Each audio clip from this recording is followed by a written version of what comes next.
Selamat pagi dan salam sejahtera kepada saudara-saudara yang seiman, baik yang ada di rumah ini maupun yang di rumah masing-masing yang sedang mengikuti kebaktian ini.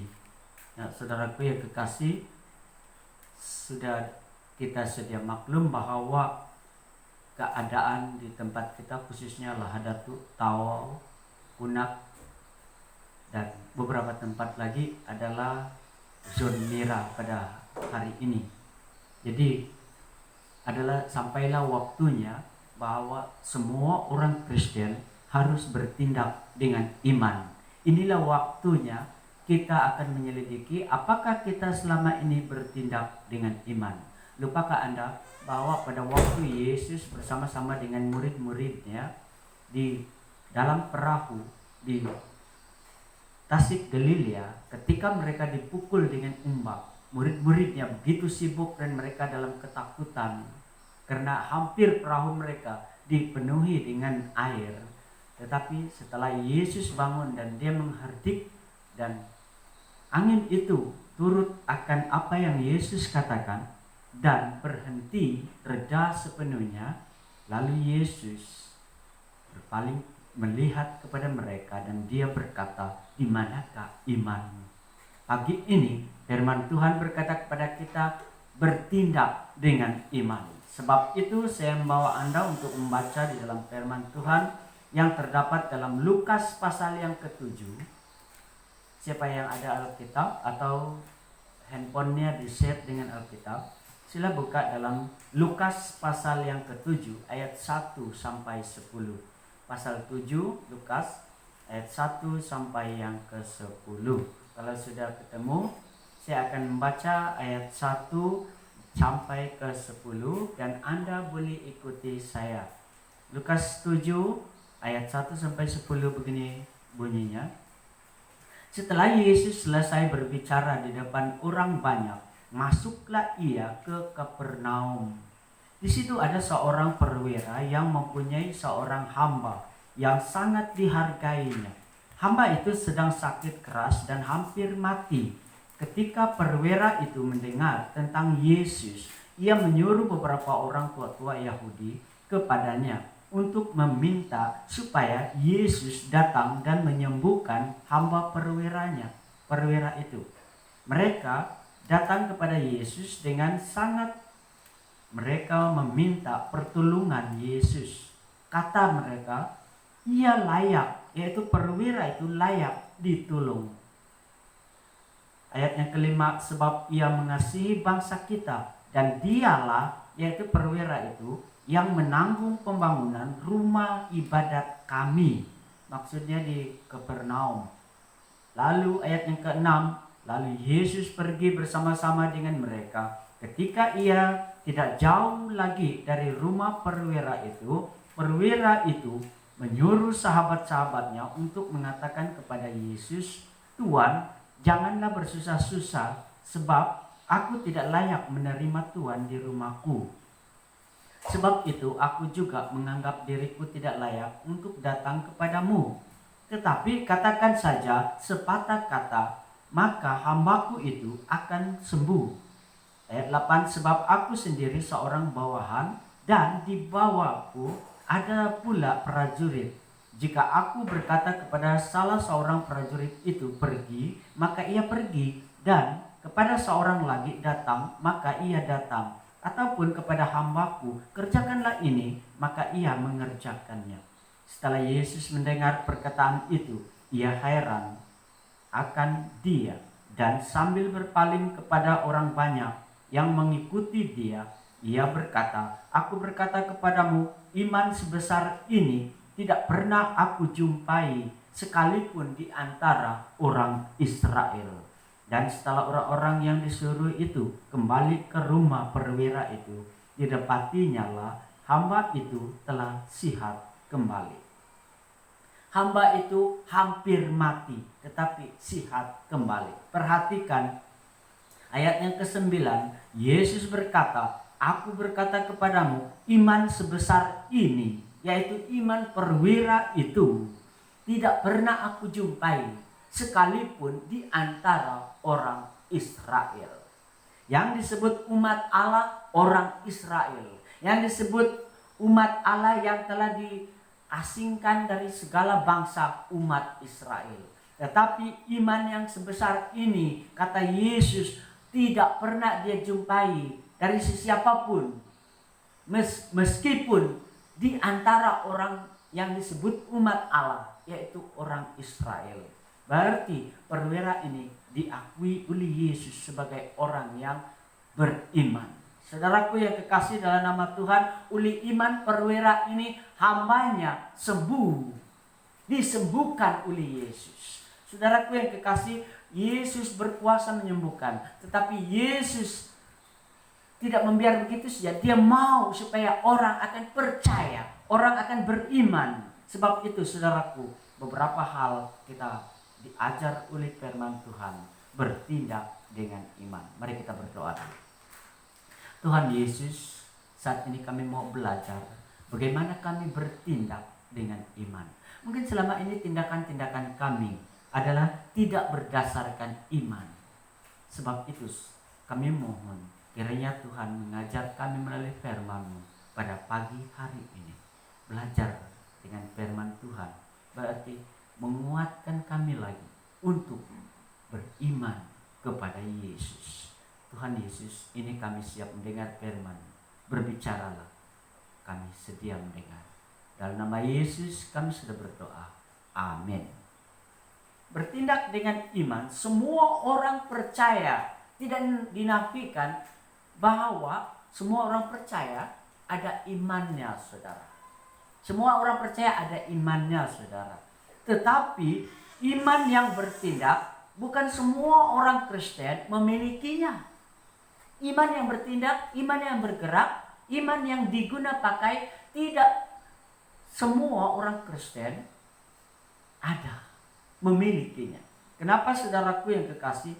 Di antara orang Israel sekalipun, kata Yesus, aku tidak menjumpai iman yang sebesar seperti perwira ini. Mari kita lihat saudaraku, bahwa perwira yang disebut oleh Yesus sebagai orang yang beriman ini, secara lahiriah perwira itu tidak termasuk umat Allah. Karena dia bukan orang Israel. Dia adalah seorang Romawi. Dia hanya bekerja kepada orang Romawi yang menjajah orang Israel. Dia adalah perwira yang ditugaskan di sebelah utara Israel, yaitu di Galilea. Dan dia tinggal di Kapernaum. Saudaraku yang kekasih, dia tidak termasuk umat Allah. Tetapi dia adalah umat Allah, bahkan lebih, karena dia orang percaya yang dikategorikan sebagai orang yang punya iman yang besar. Kita akan lihat lagi bahwa dia adalah orang yang sangat tidak disenangi oleh orang Israel, karena mereka adalah penjajah.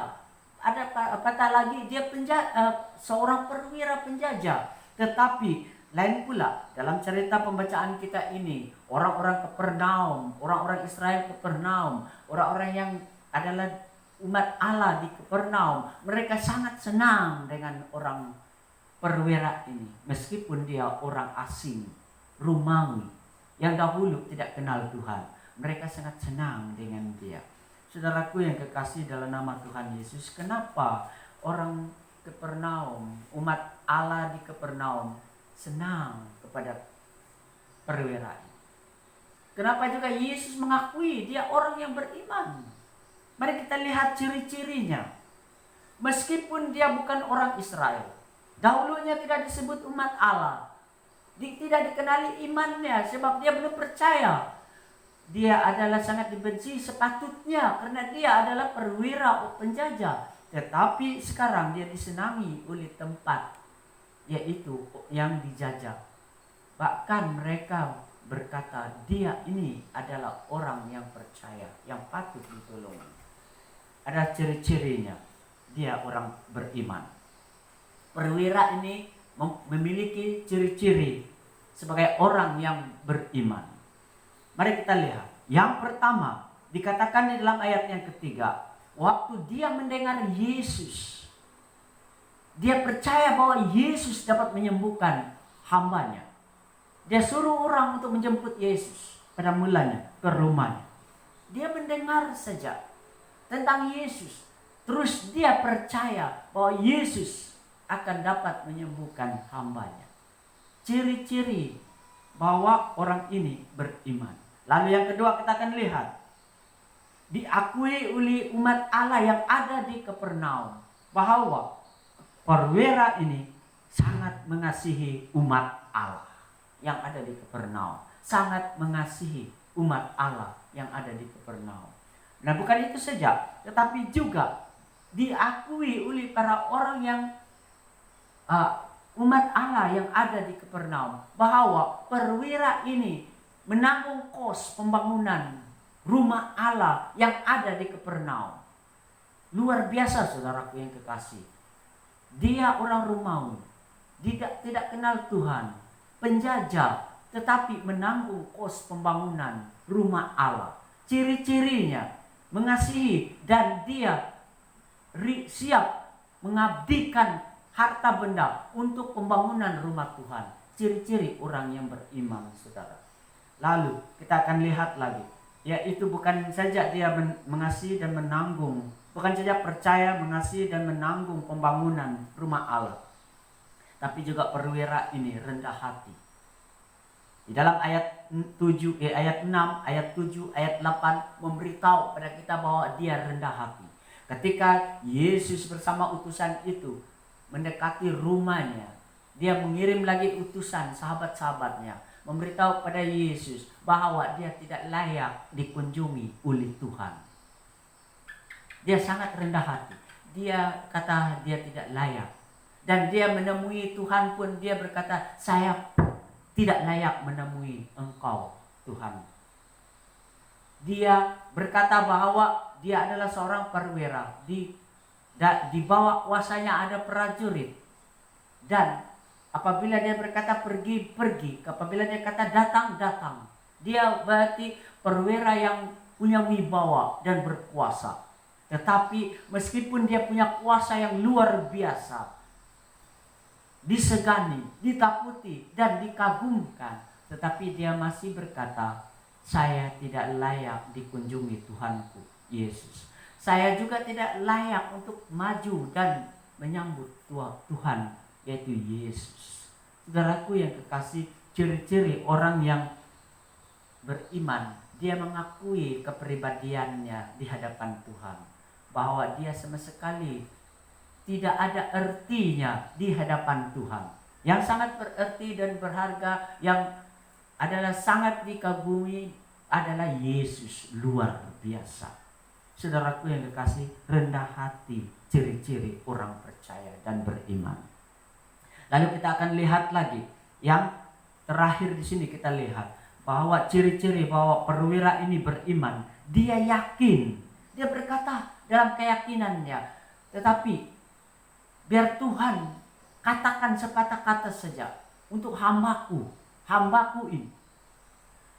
Saudaraku, biasanya orang mau lagi kalau pastornya datang dan begitu, supaya nanti dia akan disembuhkan dari penyakit. Atau kalau orang itu mau supaya lulus dalam UPSR atau PMR, ataupun lulus dengan SPM, STPM, mau juga supaya pastornya akan datang dan dia berdoa dengan tidak akan dipahami, supaya nanti akan dia yakin bahwa dia akan ada hikmat dari Tuhan.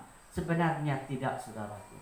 Orang yang beriman seperti ini, dia berkata sepatah kata saja, tidak perlu Tuhan pergi dan menjamah hamba perwira itu.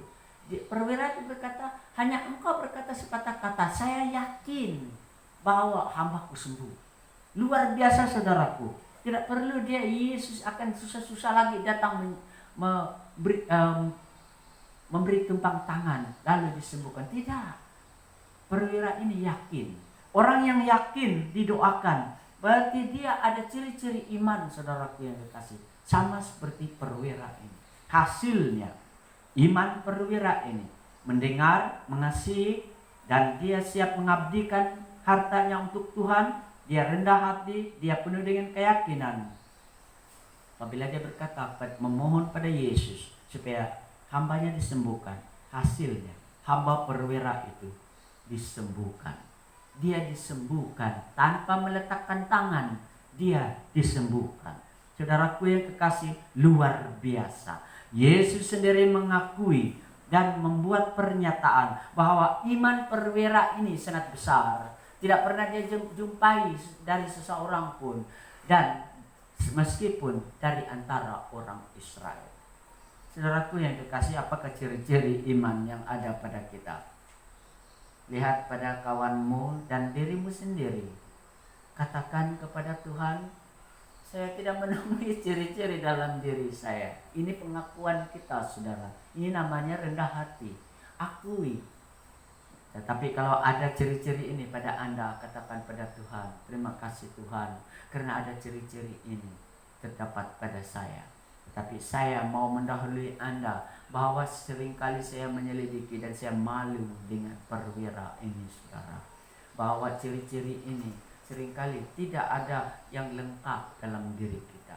Jadi sebab itu kita akan belajar bagaimana kita boleh menyenangkan hati Tuhan melalui iman kita. Bagaimana kita mengalahkan penyakit dengan iman. Bagaimana kita mengalahkan coronavirus dengan iman.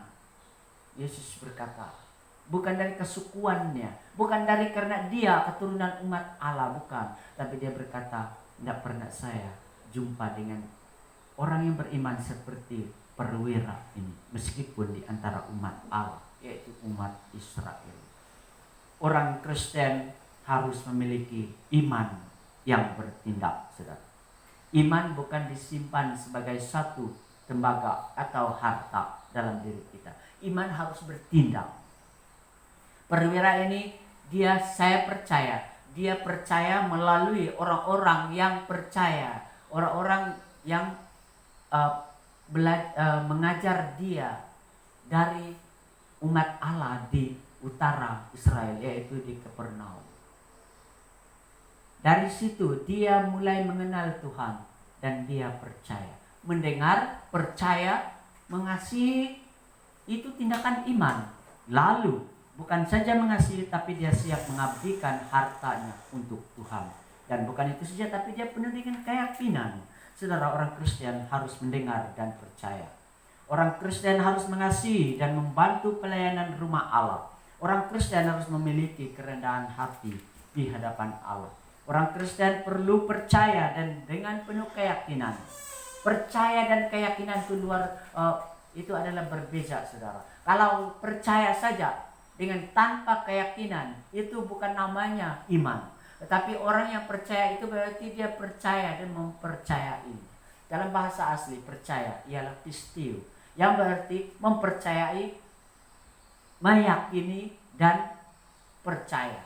Itu atau beriman. Itu semua rangkuman dari kata pistio. Saudara yang kekasih dalam nama Tuhan, orang Kristen perlu dengan penuh keyakinan. Perlu dengan penuh keyakinan. Sebab itu, iman tidak dapat ditunjukkan atau dibuktikan secara lahiriah. Bukan keturunan, bukan karena Anda disebut Kristen. Tetapi iman dapat dibuktikan melalui tindakan seseorang itu. Apakah tindakan yang perlu ada pada kita, saudara? Dengar firman Tuhan tentang Yesus dan percaya kepada Yesus. Anda dikasihi oleh Tuhan Yesus, sebab itu Anda perlu mengasihi Allah dan umat Allah. Karena Anda diselamatkan oleh pengorbanan Yesus, saat ini juga Anda siap mengorbankan diri. Mengorbankan maksudnya mengabdikan diri untuk pelayanan rumah Tuhan. Ini ciri-ciri yang harus ada pada kita sebagai orang yang beriman. Kalau dulu kita adalah bertahan kepada pangkat kita, gelaran kita, kedudukan kita. Tapi sekarang kita bertahan Yesus, kerendahan hati Yesus dalam diri kita. Katakan pada Tuhan, saya tidak layak, tetapi Engkau yang telah memperlayakkan saya. Kita diperlayakkan oleh Tuhan. Kalau tidak, kita tidak layak. Harus kita penuh dengan keyakinan. Harus kita akan percaya bahwa sepatah kata yang keluar dari mulut Yesus itu adalah bermakna bagi kita. Mari kita berdiri untuk berdoa. Tuhan Yesus, kami datang kepadamu Tuhan. Kami mensyukuri akan firman-Mu pada pagi hari ini. Kami akui bahwa kami belum lagi sampai kepada tahap iman yang Tuhan akui dalam pernyataannya. Tetapi kami berdoa, ajarlah kami Tuhan untuk beriman kepadamu. Ajar kami mendengar dan percaya. Ajar kami untuk mengasihi dan mengabdikan diri untuk membantu pelayanan rumah Tuhan. Ajar kami supaya kami rendah hati. Ajar kami untuk penuh keyakinan kepada firman. Terima kasih Bapak. Tuhan memberkati Anda karena Anda yakin berkat Tuhan. Tuhan memberkati kita semua. Anda disembuhkan, Anda diselamatkan karena keyakinan kita bahwa Tuhan Yesus berkuasa untuk menyembuhkan. Berkat menyertai Anda dan saya pagi ini. Kiranya Tuhan terus menyertai kita. Dalam nama Yesus kami bersyukur dan kami berdoa. Amin. Selamat pagi, Tuhan berkati.